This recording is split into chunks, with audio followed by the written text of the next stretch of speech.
This is Matt Hurt at Obsessive Viewer on Twitter with a special edition of the Obsessive Viewer podcast from ObsessiveViewer.com.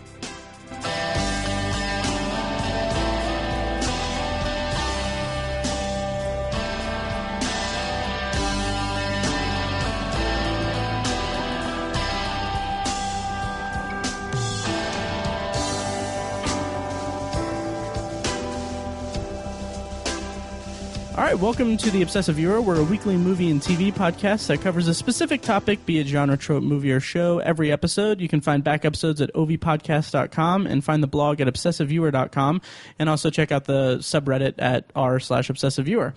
And I'm here today. It's just me on the podcast, and I have a special guest, Kate Chaplin from Kate's Take and Karmic Courage and a bunch of stuff. How's it going? It's going good. Yes, I do a bunch of stuff. Yes. I like to stay creative. I just can't help it. Right. I know the feeling. I definitely know the feeling. We met you at Starbase Indie Yes. at the end of our summer 2015 panel, pre-panel thing. And like ever since then, we exchanged information for podcasts and stuff. And I've been listening to your podcasts like pretty regularly. Oh, thank you. Yeah. I listen to you guys too. Oh, nice. Like I've actually listened to all but 2 of your episodes, and with good reason, because the second Rocky episode, your guys' analysis of the first 3 in that first one, Yeah. were like really like they made me want to rewatch the franchise, and yeah. And then I haven't. yeah. And then I haven't listened to the E.T. one because I haven't seen that movie in years. So It's terrifying. That was the scariest episode for me to do and to rewatch. And that's my exorcist. That's my Vietnam is E.T. It just scares the crap out of me. But, doing too many panels and, too many shows saying, no, E.T. is the scariest movie alive, people want proof. yeah, So I have to do the show to explain why I'm chicken. right. That's how my co-host Tiny is. He watched E.T. when he was a kid, and like that just completely ruined like any type of alien anything for him. It messes you up. That stuff's in your nightmares. It doesn't go away. So you recently, like I said, you've got a lot of irons in the fire. Because you never know which one's gonna hit, and like I said, I just like being creative. So That's the smart way to go about it. Yeah. makes me. I just follow my bliss. Nice. Follow my bliss. Follow my joy, and just keep rocking things and see what people dig. Nice. Well, so there's a bunch of different things that I can throw at you to ask you about, but for our listeners, let's just talk about Kate's Take for starters, and just tell us what it is, and tell our listeners what Kate's Take is all about. Oh yeah. Well, it's now a weekly podcast. It started with a monthly podcast. And what I do is I take a movie that has inspired my life, or, well, really inspired it for good, bad, or ugly, I say, because E.T. was for the ugly. And I just talk about it, and I dissect it, and I'll bring in behind-the-scenes stuff, trivia stuff, fan theories. I mean, when we did Fight Club, we even went into the fan theories that all the characters are in Jack's head. So, and it's really fun, and my co-host is Will Derringer. He runs the D20 Crit network, and he asked me if I would be interested in doing a show. And Kate's Take is actually based on a book that I had been working on for like 5 years and never finishing. And the book is called I Blame Lucas. I mean, I will eventually finish it. But it's the same thing as the show. It's my life told through the movies that I saw at that particular time and what the influences were. And I'm like, well, we could do this as a show. And then I figured, 3 people would listen, 2 would be family members, and it'd just be something fun for a month that I could do. And then all of a sudden I was one of the highest rated shows, and Will's like, we kind of have to do this weekly now because you have a lot of people listening. And I'm like, I'm sorry, what? Very nice. So I had to have a come to Jesus moment and figure out, do I have enough content? And yeah, I have enough content. I have enough movies that I've seen that I can talk about and inspire other people. But I mean, the whole core of the Kate's Take show is that I'm not the only one that watches movies this way. Mm-hmm. And so it's a way to show that movies are more based on your experiences that going into the movie than the movie itself. So by relating and giving that permission of what experiences have you had that relate to this movie and what can you draw out of it and what can you learn from it, movies change your whole perspective on things. And so it's just teaching people how to kind of watch movies and let them fulfill your life and let them inspire your life to where you want to go. So that's the essence of Kate Steak. And we also do like fun things like Oscar specials where we pick what's going to win. We are so wrong. We really failed on that. We also do every now and again like what you watching, just like kind of like a recap of this is what I watched this month. I would never do a whole episode on it, but I watched this. Right. And I think that's kind of that kind of the elevator pitch of it, of being about how movies affect you personally. That's kind of what draws me to it, because when I started Obsessive Viewer, it kind of I went in with the expectation of, okay, this is going to be just how I feel about movies, and it's not. I mean, I don't want to be just like any other just critic of a movie and critiquing things. I want it to be about my personal feelings, and that's kind of one of the big things that I bring into the show. Is it's I don't consider us professional film critics or anything, but we're critics who used our opinions of movies based on our personal experiences to do that. So your movie lovers. That's the thing. Oh, yeah. I mean, that always comes across in the show, is that you guys love movies. So that every movie that you see, you're like, I want to love this one too. And some of them are just hard to love. Right. Yeah. We had a big thing with Interstellar that I really wanted to love it, but I couldn't. Didn't love it either. I couldn't love it. Yeah. I just couldn't. I was like, I tried, man. I really tried. Oh, yeah. So D20 Crit, let's talk about that exactly. Like, what all does that encompass, and how did you get involved with them? Or did you?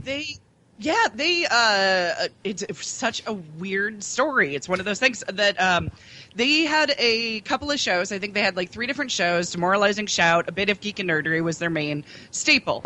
And Gen Con was coming up, and so they wanted to interview somebody that was kind of related to Gen Con. And Sean Woods is one of the co-hosts of a bit of Geek and Nerdery.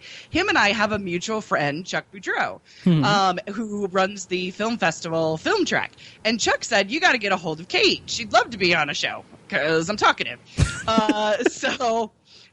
So that happened. So then Sean's like, hey, Chuck said I should contact you to be on a bit of Geek and Nerdery. So I did, and we had so much fun. And because of the 2 co-hosts of a bit of Geek and Nerdery, Sean is in Indiana, like I am, and Will is in Minnesota. So when Gen Con was coming up, Sean's like, can I have Kate? Can I borrow Kate?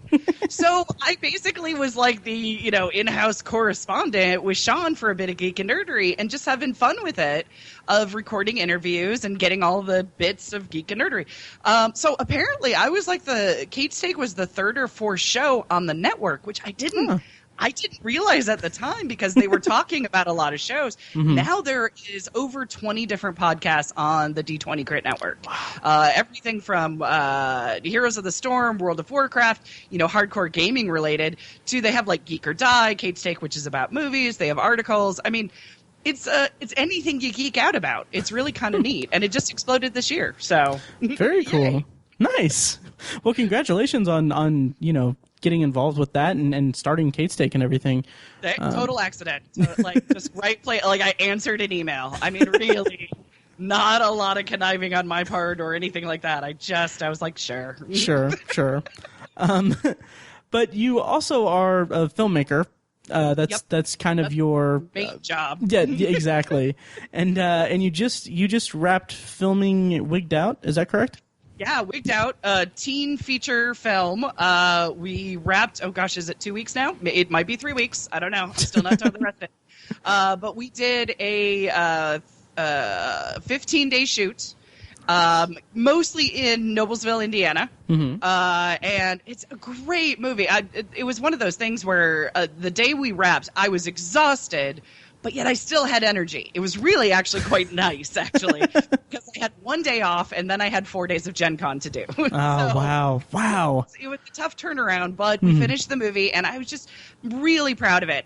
It was a project that was brought to me by Sandy Russ. Sandy Russ had a script that was basically about a teenager that has alopecia. Now, alopecia is a immune disorder where you can't grow hair. Your immune system thinks that hair follicles are some kind of danger, and it attacks them, and you just don't grow hair. So the idea of the movie is that this girl who has alopecia, her mom is an ex-beauty queen and signs her up for a beauty pageant. And hilarity ensues. And definitions about what is beauty and how is beauty rated and self-esteem and self-worth. And I have 2 young daughters, and I make films about strong and flawed female characters. And here was a mom and a daughter in this script, and I just really related to it and needed to tell the story. So so she produced it, and I directed it. We got it done. It's in post-production. I'm excited. Nice. That is awesome. And that sounds like such a great, like, story basically to tell. I mean, that sounds like it has a lot of positive themes about especially like things like body image issues and things like that. That's something that teenagers. What's that? The part that I loved about it is that it isn't preachy. This is just a girl that owns herself. I mean, she's just kind of like, yeah, I'm bald, I'm great. You know what I mean? There's one of my favorite lines is when her mom is squeezing her. She's like, Mom, if you squeeze me any harder, I'm going to sprout hair. You know, I mean, just the way that she makes fun of herself. Nice. It's like, I know it, I own it, it's me, get over it. I'm still wonderful. And I love that in a character. That's awesome. So by her example, then you start to look at, well, how do I think about my own body image? It's not as great as that girl. Wait a second. Nice. Well, that sounds awesome.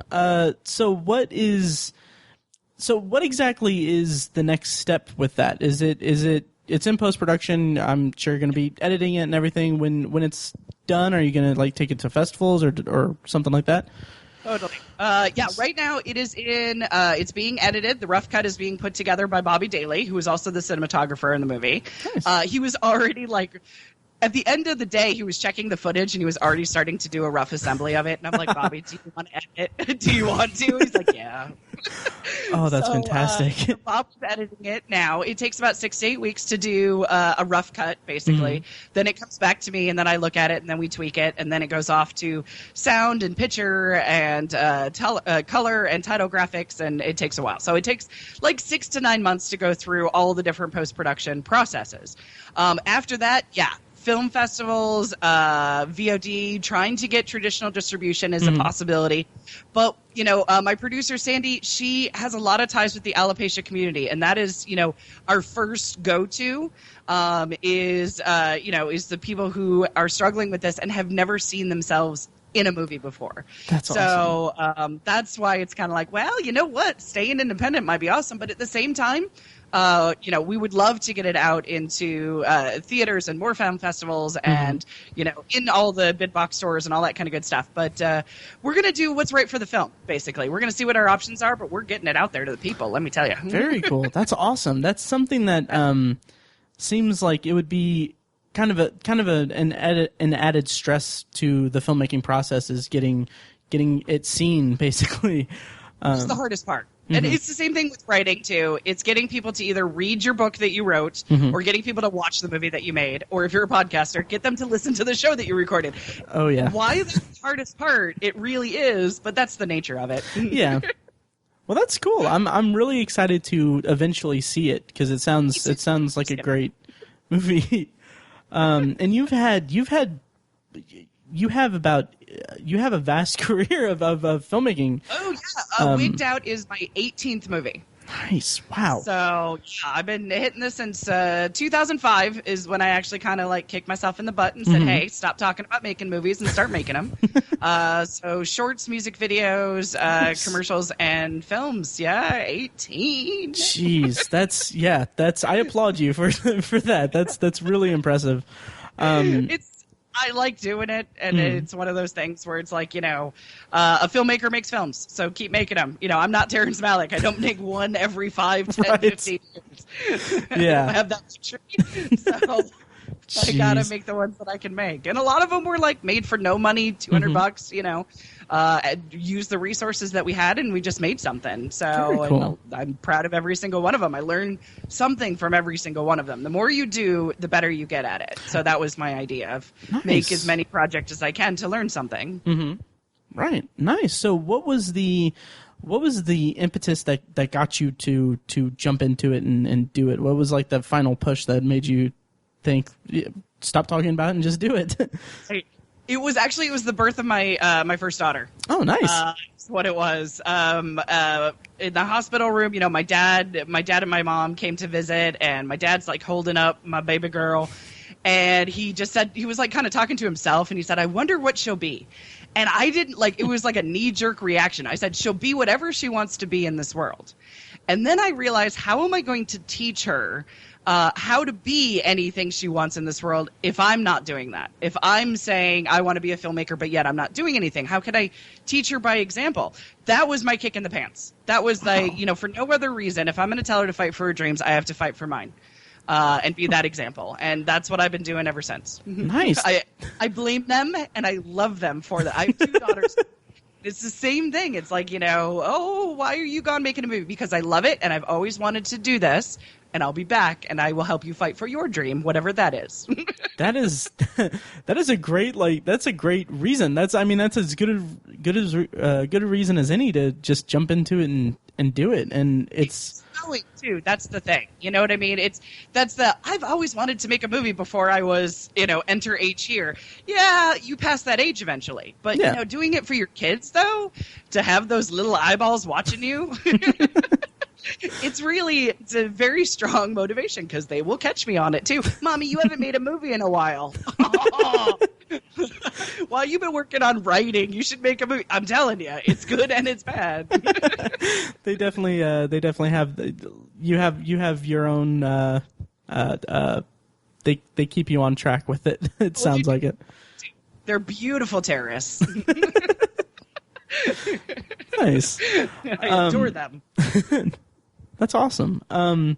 So, how do you feel, like, as a filmmaker in Indianapolis and in Indiana, the surrounding Indianapolis area, how do you feel about the lack of like tax incentives for filmmakers to a lack of a film presence in Indiana?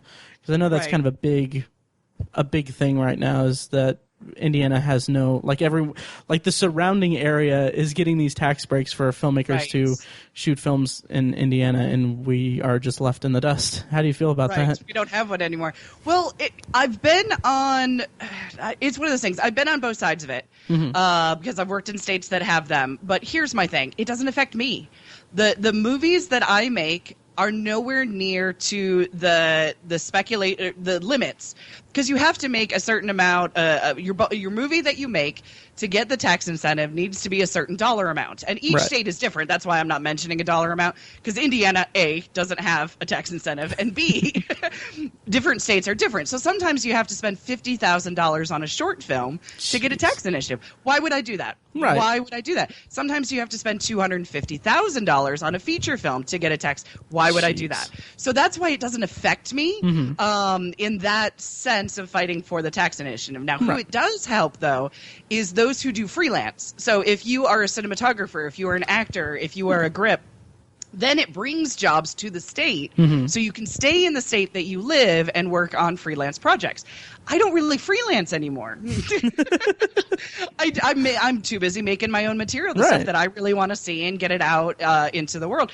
So that's why it's like, yeah, it would be great for the community, but personally, it doesn't affect me either way, because I can make the movies that I want to make. Nothing is stopping me from making the movies that I want to make, and so I'm just going to keep doing it. Nice. That's a nice attitude to have about it too, because you could see people being like, well, why do anything creative when there's not, like, people might hide behind the fact that there might not be a presence presence in their area and everything. I know I've used that excuse in the past before. Yeah, I'm just like, well, then create one. You're good. I mean, you can lift a rock and say, anybody want to make a movie? Oh, yeah. Yeah, exactly. They might not have any experience, but they'll be like, yes, I'm so excited. Let's do this. I mean, we live in a state, Indiana is a state where you say I'm making a movie and people get excited. Mm-hmm. LA, New York, you say you're making a movie, they say, how much you paying me? Right. It's different.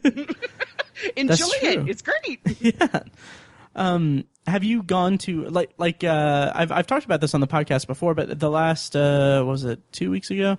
Indie Film Fest was here, and yes, during Con. Yeah, exactly. Like, all right, then my decision has been made because I was recording 3 shows at Gen Con. So, jeez.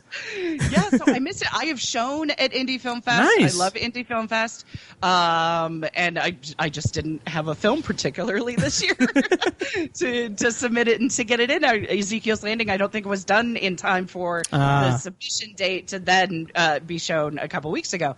But I love film festivals like Indie Film Fest and Heartland Film Festival up north. South Bend has the Riverbend Film Festival. That's right.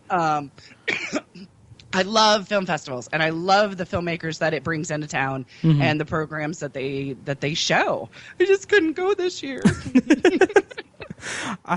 This was my first experience with like a film festival, and I didn't think about it until the last minute. So I was like, I didn't have the money or anything to get an all access pass. So yeah. So I just went and I saw 9 movies throughout the 10 days. And just paid for each individual one, but probably would have been cheaper to get a pass. Yeah, probably. However, but it was such an awesome experience, and I'm really looking forward to doing more things like that. Yeah. Oh, totally. Believe it or not, when I first moved to this state, I was starting to get into filmmaking. I was starting to figure out how do I build my network and how do I meet people. One of the first things that I did was volunteer at the Indie Film Festival. Oh, nice. It was run by Brian Owens at the time, and it was relatively, it wasn't new, but it was still building and stuff. Mm-hmm. And I was a volunteer. I did 60 hours of volunteer work, and I met with filmmakers, and I met with the people who came to the movie, and I'm like, just as the filmmaker in me is I wonder why they came to see this movie. I wonder why they're excited about this one. Talking to the festival director, why did you pick this one? Just having that inside track really, really helped me as a filmmaker to see what side of the film festival world I would know later when I would have a film to submit. Nice. That's smart. I like that. Yeah, a little embedded journalism, I guess. Oh, yeah. Not the journalism part. Well, you had a front row seat. Yes, exactly. Yeah. And tired feet, but it's okay. It was only Right. 9 days, but it was great. Yeah. You mentioned Ezekiel's Landing, and that is a film that did you produce that, or did you write and direct it too? I'm the executive producer. I'm the head cheerleader. James Trickle is the director and writer of that one. He came to me with the script. He had made a whole bunch of short films in a very quick amount of time. It was great. He's like, but they're short films, and I'm trying to get this feature, and it has a strong female character, and I'm very out there about strong female characters. And so really he wanted to work together to use my fan base. And I approved the story. I loved the story. It was absolutely great. So head cheerleader on Ezekiel's Landing, which is now on VHX. I keep wanting to say VHS, by the way. I'm old. But it's only $5, and you can download it and be on all your stuff. And Very cool. I'm so proud of this freaking movie. A labor of love. It took us 9 months to make this movie, film it every other weekend. Some weekends I was there. Some weekends I was at film festivals. Some weekends I brought Russ Krispy Treats. The ones I didn't, I heard the cast and crew cried. They really got addicted to Rice Krispie Treats during this movie, let me tell you. Dangerously so. Wow. Well, who wouldn't get addicted to them? I guess. But then, they kept talking about it. I'm like, dude, my neighbor Katie, she makes them better. So I had her come over. Nice. It's Krispy Treats, and they're like, oh my God, we love Katie. And I'm like, Katie, run. They're going to now hound you. Nice. So, Ezekiel's Landing, you guys had a screening of it or a premiere of it at the Irving last year? Yeah. Is that right? Yeah. We did. our big premiere at the Irving Theater, which is in Indianapolis. Mm-hmm. I love that place. Oh, me too. It's so old school. It's haunted. I mean, there's so many stories about the Irving, and they're just so independent friendly, and it just feels like a great independent venue to kind of embrace, and locally owned. You know what I mean? Oh, yeah. So it's not like some big theater chain is getting independent money. It stays in the community. So we had a great premiere, a great showing, a lot of fun stuff. And so it's been making the film festival circuits and all that good stuff at Mayday, Gen Con. It showed at Gen Con, which was wonderful. Nice. And yeah, it's making out there. It's starting to get reviews now, which is exciting and terrifying at the same time. But luckily, this is mostly the one that they're mentioning, and I'm like, woohoo! Nice. Every now and then I'll go on iTunes and I'll check the reviews for Obsessive Viewer, and then I'll think I'll try to click. I'll think about clicking sort by most recent. Yeah. Just to see the latest ones, and I'm like, do I want to do that or not? But yeah, I have to make a show, so it's like, exactly. Listen. Right. It is really, but at the same time, you do grow by getting critique. Oh yeah. The hard though is when it's like an iTunes reviewer. Right. It's not like it's a professional critic. Right? Yeah, that's true. That's true. Somebody hey, they got too many good reviews. I'm going to spoil this. Right. And with especially with movie podcasts, what I've been doing lately is I've been going to some of the ones that I listen to regularly, and I've gone to their most critical reviews and just to read what people say about them. Yeah, and it's terrifying because so many of them are like, no, they trashed this movie, so I'm giving them 1 star, and I'm like, that's not. It's not. It's not about how they critique the show or how they talk to the show. Then it's just personal. They didn't like my favorite movie. Thumbs down. Exactly. So yeah. But can read that comment and they can judge for themselves. Mm-hmm. It's the same thing like Facebook comments. Oh, yeah. Dude, I've many a war where there's 2 people hashing it out on my freaking page. And I'm I'm not getting into it because it's pretty obvious y'all are digging a hole and I don't need to intervene. Yeah. Grown adults. It's just it's people watching in the digital age, really. And it's really yeah. Sometimes. Oh yeah. Absolutely. Just sit back and eat some popcorn and watch the comments roll in. Yeah, but they get out of hand. Well, not always. Right. Sometimes you come back an hour later and you're like, "What did you do?" Exactly. They did quickly. They're dead now. No, I don't know. Yeah, but so Karmic Courage is your production company name, correct? So yes, Courage Production, same initials as my name. Wow, I did not put that together. Kate Chaplin, Karmic Courage, total accident. Was not on purpose. Ah, okay. So what all is that? Just did that just start as soon as you started filmmaking, or is it something that? Yes, because film festivals ask for what's the production company name. So that's kind of where you kind of have to determine right away, what's the production company name. And whenever you go to film festivals, it's on your badge. I mean, you go to Gen Con, you go to any film festival, it'll say, Kate Chaplin with Karmic Courage Productions. And you got business cards, so it wants to say production company name. So I chose Karmic Courage because I'm Buddhist, so I believe in karma. And the whole essence of it was I wanted to make good movies, and that's in finger quotes because it's subjective. Right. Good movies is different from everybody else, and it doesn't matter.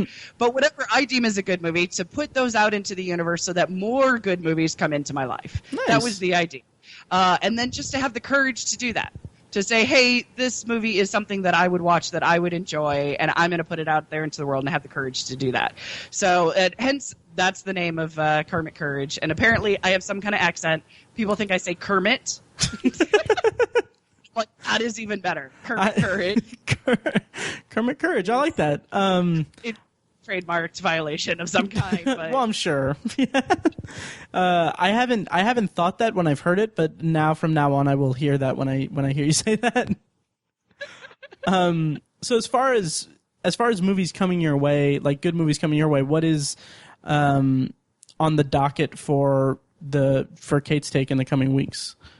Ooh, in the coming weeks, we are kind of in a female filmmaker focus. The last episode that just got released yesterday, I think, was the female filmmakers panel that I recorded at Gen Con, which was awesome.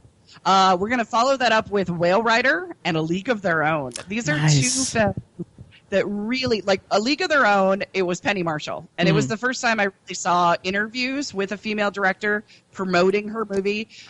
She was on, Entertainment Tonight and all that stuff. And so it was the first time I was really seeing a female director promoting her movie and talking about the importance of female voices. So that was a huge influence.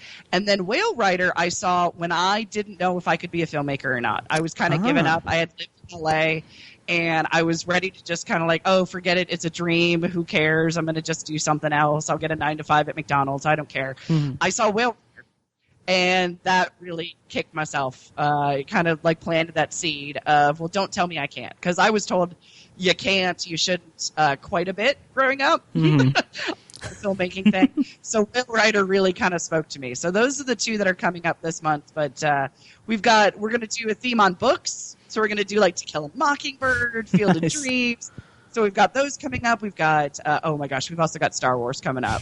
I mean, we're going to cover all the Star Wars. Oh, that's fantastic. Star Wars movie. So, and those are going to be some fun episodes, because I have a lot of blaming Lucas that I do in my life. I'm very eager to hear those, because I'm not a fanatic for Star Wars the way that yeah, I just grew up with it. I mean, it was childhood. right yeah. But like I saw them a little late, and I saw them with more of a critical eye than just a kid watching a movie.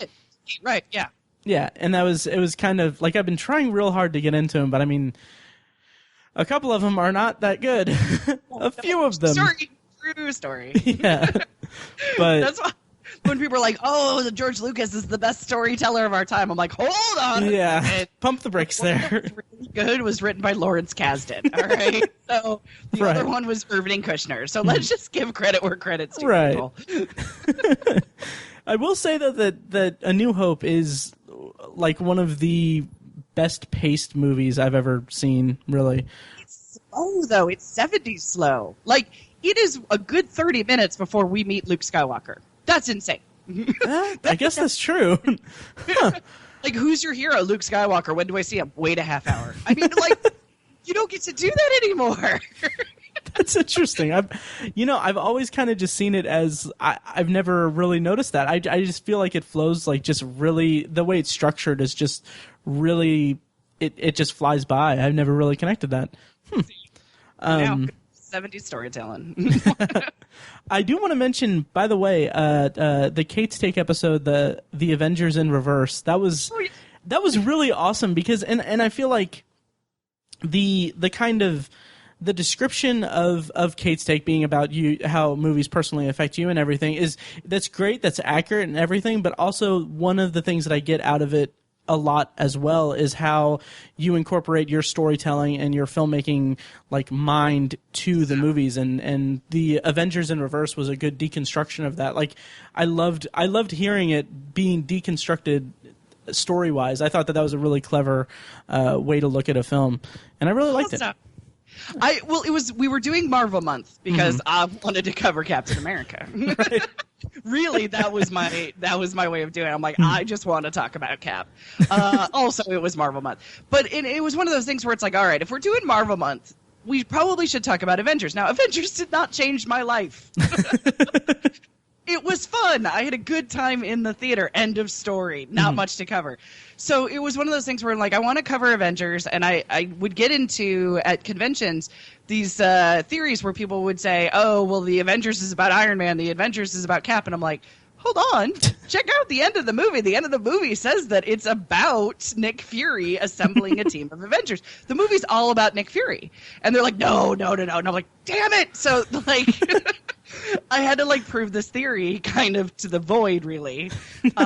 Because movies told backwards are, like, the best freaking movies. And to be able to then see any movie and look at the ending, does the ending work backwards? That's how you know you've got a really great constructed movie. It's kind of like a litmus test. Yeah. So I wanted to give people the skills.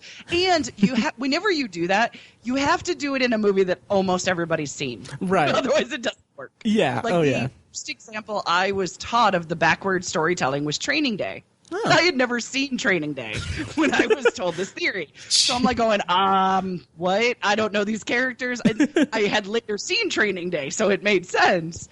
But when you tell a backward storytelling, you've got to tell it with a movie everybody knew. And I figured Avengers was the way to do it. Oh, yeah. That was just something I had never really seen in terms of film analysis. So I really liked it in terms of picking apart the storytelling. It's too fun. I don't know if we'll do another one. I think I'll just be like, listen to the Avengers one. We rocked it. Right. One and done. Maybe Memento. That'd be an interesting. That would be. It would be funny. It's like Inception. Oh my god. Exactly. Oh wow. We might blow up the internet if I did Memento storytelling backwards. Right. Then it would be forward. It would just be forward. It would be linear. Oh wow. So I won't take much more of your time or anything, but usually we just talk about what's that? I'm having fun. Don't worry about me. Oh, nice. So to kind of wind down, we normally on the podcast we do Potpourri section, which for first time listeners, that's the section of the podcast where we talk about whatever we want as long as it smells good. And that's where we just talk about anything we've watched or wanting to watch. So is there anything that you've watched lately that you would want to talk about that isn't going to impede on your future podcasting? Oh, yeah, I know, right? Yeah. Well, actually, yeah. I just finished watching Lost for the first time, the entire TV series. Oh. And because we don't talk about TV on Kate Steak. Interesting. It's totally up. I never watched it. When it originally came out. And I made a movie called Loss, Loss. Right. People thought it was the TV show by J.J. Abrams. And I'm like, I didn't make that show. Thanks, guys. I think it got into more film festivals and I got into more press because they thought I made that. Didn't make it. Right. So, but there was this love-hate where it's like, no, I'm not freaking that TV show about a plane crash, whatever, blah. And I watched a documentary called Showrunners on Netflix, and they talked to the showrunners of Lost, and I liked how they talked. I liked what they were focused on with the show and what they wanted to accomplish. And I'm like going, let me check out an episode so I can say that I saw an episode of Lost. Famous last words. 6 seasons later, I have watched every single one of them. Wow. So, I can't believe I missed the show. I probably would, if it was every week, I probably would have stopped watching it. Yeah. But because I binge it, I loved it. I have so many questions for you because Lost is like right now in my apartment, I'm looking at a big box that's shaped like or it's not really shaped like the island, but it's the Blu-ray set that is that's like the limited edition Blu-ray set that came out like right after. I'm a huge Lost fanatic. Oh, man. Yeah. So I watched week to week, starting with the season 2 premiere because I bought the season 1 DVD like the day it came out and binge watched that, and then so I watched week to week, and I'm very curious. And we can't go into spoilers, but you totally can. The show has been out for a long time. Okay, fair enough. It ended in like 2007? 2009, 2010. Dude, we're totally fine. Yeah. If you haven't watched it, your own problem. Okay, well, we can talk about spoilers kind of at the end. I'll cut it separately.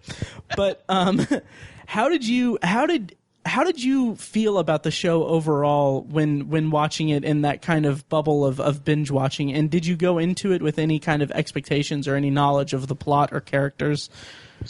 Okay, so I knew it was about a plane crash and they were stranded on an island. And I'm like, how did this last 6 seasons? I seriously, that was my initial going in. Because I would see the commercials. I'd be like, how is this show still on the air? They're on an island. What is this, Gilligan's Island? Like, I don't get it. It's boring. And then I watched it. And then I saw, their not past lives, but you know what I mean? The lives that they had before they got on the plane. how they started to get interconnected, how people started going freaking crazy, and like the relationship, the dynamic between the different, who do you trust, which side are you on? I mean, honestly, I still think, and my friend, my co-host Will said this on our live Gen Con episode, it's really a story of backgammon. I mean, it's the white piece and the black piece, and they're playing for superiority, and I'm like, that's freaking awesome. Absolutely. There's that somewhat iconic scene in the first season where Locke is, what's that? Locke is playing with Walt. Backgammon. And he picks up the two pieces, and it's like one's light, one's dark, and it's like that scene is like that's the show, that's the series right there. And actually, going into it, at probably like end of season 1, maybe season 2, my theory was that they were all dead, and this was Walt's imagination. I thought it was all based around Walt, because Walt was on the plane with a comic book with the polar bear on it. Yeah. It's my visual cue. I'm like, oh, this is just all happening in Walt's head. This is a kid's, imagery. Right. And so I was okay with that to keep watching. Nice. That would have pissed off a lot of people. But it would have. I would have loved it. I would have defended it to the end of the day. It was all in the kid's head. Yeah. I do want to get more into talking about spoilers, but I'm going to cut it to later in the after like our outro in the episode. But before we do that, I just want to say thank you for joining me on this podcast, and thank you for coming on. And also, why don't you tell everyone like where they can find you, where they can find your work, and just everything. Like I said, okay, so all my stalkers, because I love all my stalkers. I'm on Facebook, very creatively, Director Kate Chaplin. I'm on Twitter, even more creatively, at Kate Chaplin. And my website is Karmic Courage. If you spell Kermit, you'll be at the wrong place. But you can see all my work. I have a YouTube channel, posters, interviews, press junkets, and even on my YouTube page, I talk a lot about female directors and the importance of why we need more of them and why we need more diverse voices in cinema. And so I give those presentations at conventions, and people film them, and they're up on my website too. Nice. And I did listen to that female filmmakers panel from the Gen Con episode that you released this week, and that was really awesome. That was really, because I mean, we could have talked for like 3 more hours. And that shows like you guys had so much to say, and it was really informative. Just in terms of gender equality behind the scenes of movies and stuff, that's something that's not necessarily on my radar. And I mean, right. It's something it's only once you experience it that you're like, hey, that's not right. Exactly. Oh yeah. And it's you're right, there does need to be more diverse voices in cinema and the entertainment industry as a whole.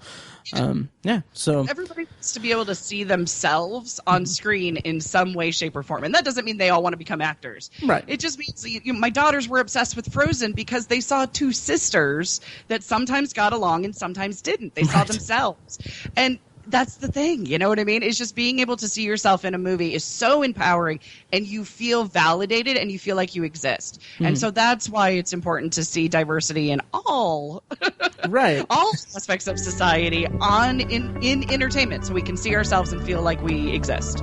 Absolutely. Well said. So yeah, thanks again, and you can find links to all of Kate's stuff in the show notes of the episode and everything. And then now we're going to talk about Lost for a little bit. Yes. So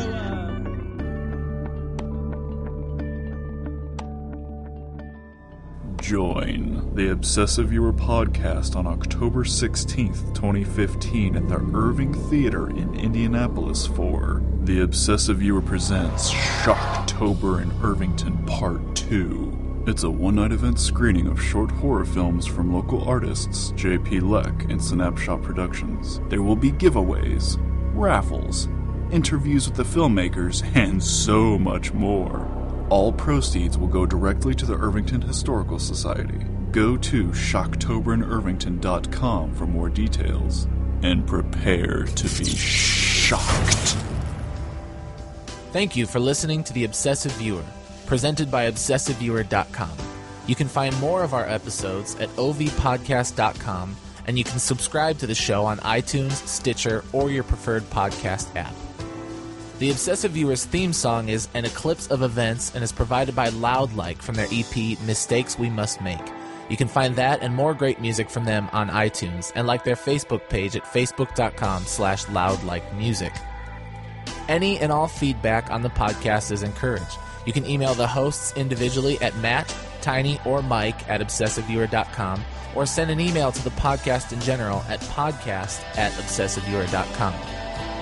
Check out the Obsessive Viewer blog at obsessiveviewer.com, where we post movie and TV reviews and the occasional editorial about the business of entertainment. You can also like us on Facebook at facebook.com/theobsessiveviewer and follow us on Twitter at obsessiveviewer, at obsessivetiny, and at IamMikeWhite. If you want more obsessive content in your life, check out our sister site, obsessivebooknerd.com, for book reviews, author spotlights, and a general celebration of reading. Finally, if you're philosophically curious, check out Tiny's side project podcast, The Secular Perspective, which explores the concepts of faith, religion, and existence from the perspective of secular hosts. You can find that at thesecularperspective.com and subscribe to the podcast on the podcatcher of your choice. Again, thank you so much for listening. We love you. Be excellent to each other.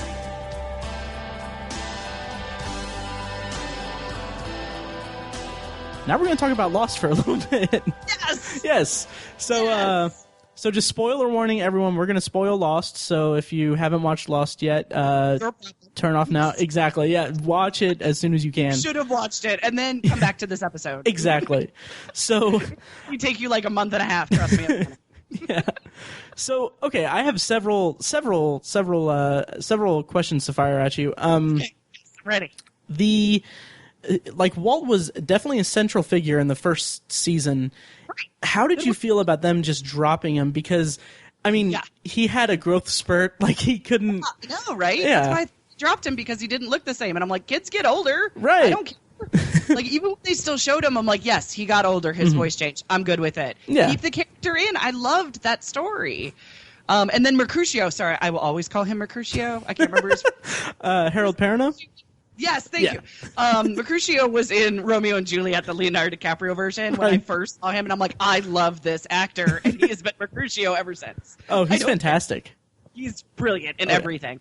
I loved that character of learning to be a father, of trying to be, like, I don't know, it was so conflicted and so ugly and pretty at the same time. Mm-hmm. Like, I wanted that storyline to stay. I think they just got scared.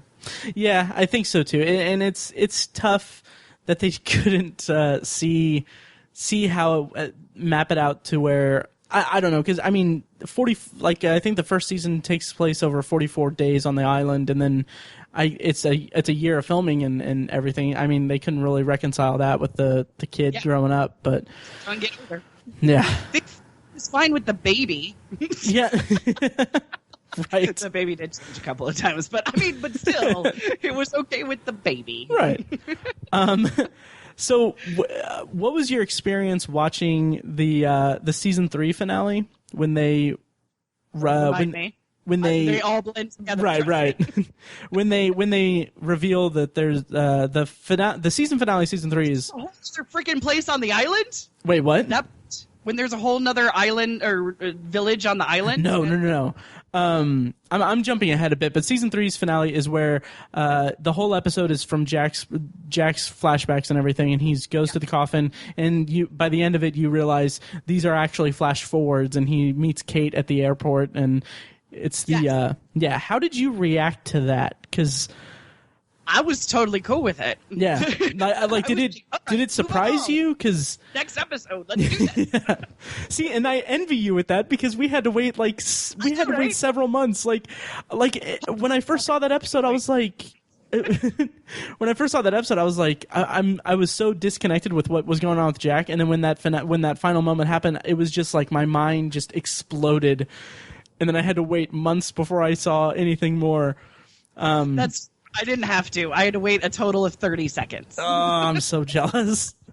So it's the only way to watch a show now. This is what I did Breaking Bad the same way. Nice. Well, almost. I did. I watched the last 2 seasons as they came out. Okay. But I binge watched all before that, and it was killing me to wait a week for the episode. So now I just binge. Nice.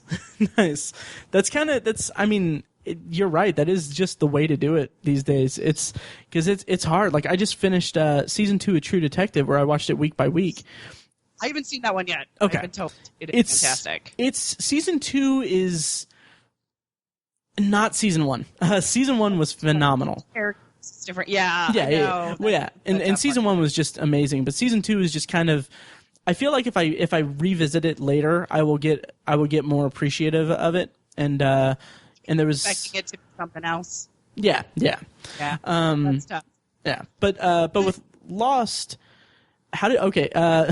two more things really, and then how did you feel about season 5 with the time travel element? How do you feel about time travel as a plot device? Also, I thought it was kind of fun. Now, it did feel like they're like, well, let's just see if this works. Like it didn't feel like it was originally, and I could be very well wrong. It could have been from the get-go that it was constructed that way. It did feel like they were just like, crap, this show's taken off. We gotta like come up with something. But I love time travel, and I love the parallel universes, and I love the parallel dimensions, and I liked the skipping record analogy. Yes. I really liked it, and then also because I'm Buddhist and I believe in reincarnation and past lives, it felt like it echoed on that, and I'm like, dude, this is like Buddhism without being Buddhism. So nice. Could explain like Lost to somebody who wanted to know about Buddhism in a very interesting way. So like I dug it because it was new. But it did feel a little like right. We were trying to make it work. I was so enamored with the time travel aspect of it that I forgave the kind of I wouldn't even really say that it was really clunky per se, because I'm just such a Lost fanboy, like they can't do anything wrong. But Walt age. Yeah. Like that's the one flaw I can find in Lost, but damn it, puberty and not dying. Exactly. So like, but to give context to it, like just watching it week to week was kind of excruciating, because you had just this was one of the first shows that had like a fan base online that just was rabid for it. Fan theories galore. Oh my God. I would watch the season and then I would Google fan theories for that season. I wouldn't look ahead, but I would just like, nice. And I'm like, wow, y'all interesting. Very intricate. And one of the things that I keep coming back to is anytime I talk to someone about Lost who disagrees with how it ended and everything, and saying that like one of the big things that one of my biggest pet peeves is people saying like, well, they didn't answer any of the questions, and I was like, you're not. Yeah. Like I reached a point where I was like, okay, I can answer pretty much anything through context clues and everything, but the point of the show was that it was the character's journey, and yes, if you didn't, that was answered. Yeah, like the characters all wasn't satisfying to your question, right? But it was answered. It was a complete story. It wasn't exactly, and that's why I loved the finale. The finale just was such a perfect button for all the characters, and it wrapped it up so well for them. And then I don't know if you know about this or not, but there was a on the Blu-ray and DVD for the last season, there was like this little bonus thing that's it's called the new man in charge. Oh yes. Yeah, it's interesting. It's a little bonus clip. Have you seen it? No, because I watched it all on Netflix. Okay, on Netflix, yeah. my friend. so the new man in charge. You can probably find it on YouTube, but the brief summary of it. Second. Nice. No, go ahead. But the kind of overall like thing of it is that it's Ben Linus going to some kind of like underlings that are in this warehouse for the Dharma Initiative or something. And he's basically explaining to them like, oh, there's a new man in charge, meaning Hurley. And then he hands them a tape, and it's basically a tape, like another orientation tape, that basically just really ham-fistedly answers some of the more annoying questions that like the fans had. And I was like, this is so unnecessary. But it was reactionary, I'm sure. Oh, like, absolutely. I hate you guys. Oh yeah. And so the finale gets a lot of flack because of that, but And I don't know why it gets a lot of flack. Like when I said I'm watching Lost for the first time, I got a lot of, oh, I'm so jealous of you. Oh, to be able to, enjoy it for the first time. Wait till you get to the ending. You're either going to love or hate the ending. Like that's all I knew was that people either loved or hated the ending. I'm so jealous. It's like Sylvester Stallone's career. You either love Rocky or you hate Saturday Night Fever. I mean, like you just Staying Alive. Sorry, not Saturday Night Fever, the sequel. Like you just have a 50-50 chance of whether or not it's going to be good. And I got to the ending, and I'm like, what the hell is wrong with you people? That was great. Right. It was done. How else was it supposed to end? Exactly. I was weeping throughout it. Like, that's how much of a connection I had for it. Yeah, it was like... It was amazing. And, like, I bought the soundtrack because, like, Michael Giacchino's score throughout the whole series is, like, absolutely beautiful. And, like, very oh yeah, like this was back when like I had an iPod and I didn't listen to music like on my phone or anything, but like I had the soundtrack back in the day, by the way, way back. Oh yeah. But I would listen to the soundtrack, like key tracks from that from that series finale. Like I would listen to it on repeat, and like I don't know. That was one of the few TV series finales that just really, really dug into me. Right. Yeah. And and it felt like a complete story. It really did, and it also felt sentimental. Oh like, yeah. I didn't think it would feel like, how could it be sentimental? I thought it would be some amazing cliffhanger that'd be like, wait, what does that mean? And then we'd all have to figure it out for ourselves, sort of thing. Right.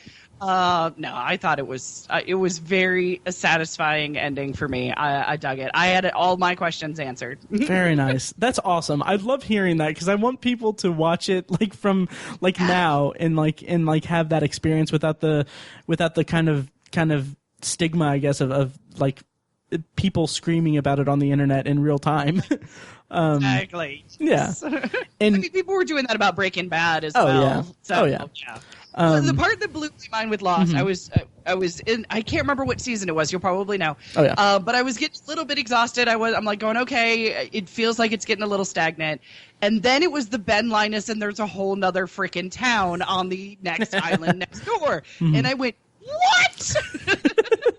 And that's when I was full steam in. Like, oh no, you got me now. That was season 3. I believe. Okay, yeah. that was the one that I was just like, okay, it's game on now. This whole thing changed.